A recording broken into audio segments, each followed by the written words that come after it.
yo'q degan funksiyasi yo'q.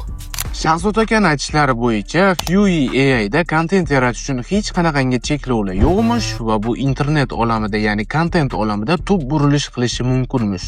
Ya'ni yomon tarafga. Hozir buni aniqlashtiramiz, rostdan bu AI xavflimi yoki yo'q. Undan oldin menga obuna bo'lib, videoga like bosib qo'ying. Huey AI aslida katta til modeli bo'lib, ChatGPT ga o'xshashib ketadi.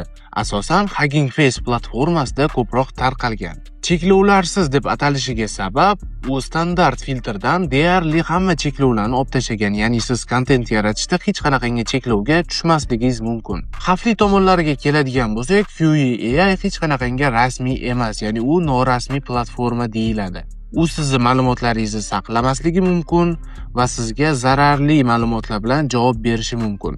Bu esa sizni kelajakda og'ir ahvolga solib qo'yishi mumkin. Agarda bu video 100 mingta like yig'adigan bo'lsa, bu sayt bilan albatta nimadir yasab ko'ramiz.